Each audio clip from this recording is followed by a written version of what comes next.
नमस्कार, मी ऋषिकेश शेलार म्हणजे झी मराठीवरच्या तुला शिकवीन चांगलाच धडा मालिकेतील अधिपती. तुम्ही बघताय ट्रॅव्हल स्टोरी. तुला किती ट्रॅव्हल करायला आवडतं? मला ट्रॅव्हल करायला खूप आवडतं, पण सध्या चित्रीकरणाच्या व्यस्ततेमुळे मला ते शक्य होत नाही. पण मी कॉलेज टाईममध्ये वगैरे खूप ट्रॅव्हल केलेलं आहे, ट्रेकिंग खूप केलेलं आहे. आतापर्यंत कुठे कुठे ट्रॅव्हल केलंय? अनेक ठिकाणी ट्रॅव्हल केलं आहे. मी महाराष्ट्रातले गडकोट किल्ले बरेच पालथे घातलेले आहेत. लहानपणापासून आमच्या कॉलनीतले सगळे आम्ही जायचो ट्रेकिंगला. राजगड, रायगड, विशाळगड, तोरणा, प्रतापगड, वासोटा, सिंहगड असे असे अनेक किल्ले. कोणती ट्रिप जास्त एन्जॉय केली आहे? आम्ही कॉलेजला ग्रॅज्युएशनला असताना आम्ही कॅसल रॉकला गेलो होतो. दूधसागर नावाचं ठिकाण आहे.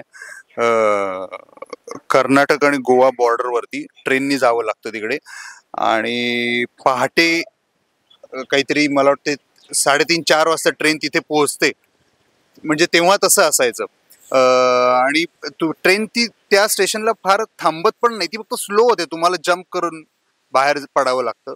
असे आम्ही जवळजवळ 10-15 जण आमचे कॉलेजचे सगळे क्लासमेट्स आम्ही गेलो होतो कॅसल रॉकला. आणि तिथे उतरून अंधारातच पायी चालत चालत चालत अनेक किलोमीटर, 10-11 किलोमीटर चालत जाऊन आपण फायनली त्या दूधसागर धबधब्याच्या इथे पोहोचतो. तर दूधसागर नावाप्रमाणेच दूधसागर धबधबा आहे. दुधाचा फेसाळता सागर असा वरून डोंगरावरून खाली येतोय की काय असा भास होतो आपल्याला. आणि त्या धबधब्याचा जो आवाज असतो तो अनेक किलोमीटर्स आधीपासूनच आपल्याला त्या जंगलात येत असतो. आपण जेव्हा त्या रेल्वे ट्रॅक वरून चालत चालत येत असतो तेव्हा. सो त्या धबधब्याचा जो आवाज असतो तो अनेक किलोमीटर्स आधीपासूनच आपल्याला यायला सुरुवात होते त्याची. आपण रेल्वे ट्रॅक वरून चालत चालत जातो पहाटेच्या अंधारात आणि थोडं उजाडत असताना आपण त्या धबधब्याच्या इथे पोहोचतो. अशी अविस्मरणीय अशी ट्रिप आमची झाली होती दूधसागरची. ती दूधसागरचा धबधबा म्हणजे तुम्हाला एक्झॅक्ट कळेल, चेन्नई एक्सप्रेसमध्ये त्याचा एक शॉट आहे.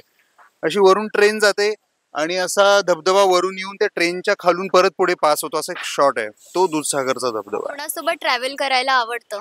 मला मित्रांबरोबर ट्रॅव्हल करायला आवडतं, घरच्यांबरोबर ट्रॅव्हल करायला आवडतं आणि आता माझ्या मुलीबरोबर ट्रॅव्हल करायला मला आवडतं. कोणत्या 5 गोष्टी ट्रॅव्हल करताना न विसरता घेतोस?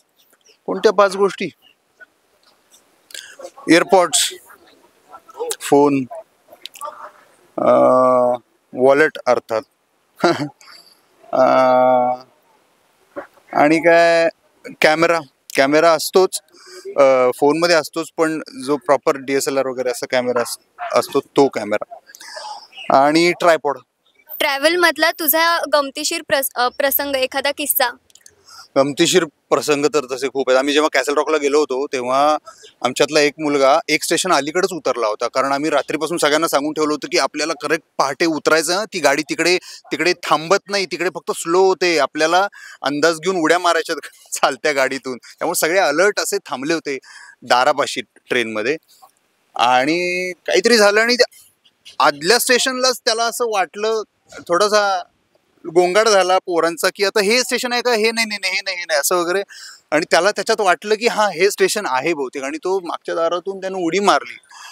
आणि आम्ही जेव्हा पुढच्या स्टेशनला, ज्या स्टेशनला उतरायचं होतं खरं तर, तिकडे उतरलो तेव्हा आम्हाला कळलं की तो मिसिंग आहे. मग आमच्या असं लक्षात आलं की बहुतेक तो आधी उतरला असावा. मग आम्ही दोघं तिघं तिकडून मागे चालायला आम्ही सुरुवात केली त्यानं, आणि तो ऑलरेडी तिकडून चालत येऊ लागला होता.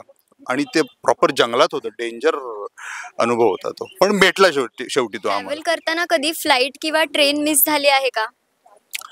नाही, मिस होता वाचली असं अनेकदा झालंय, पण मिस नाही झाली. कधी सोलो ट्रिपला गेला आहेस का? सोलो ट्रिपला मी अजून गेलेलो नाही, पण जायचंय. चाहत्यांना कोणते ट्रॅव्हल प्लेस सजेस्ट करशील?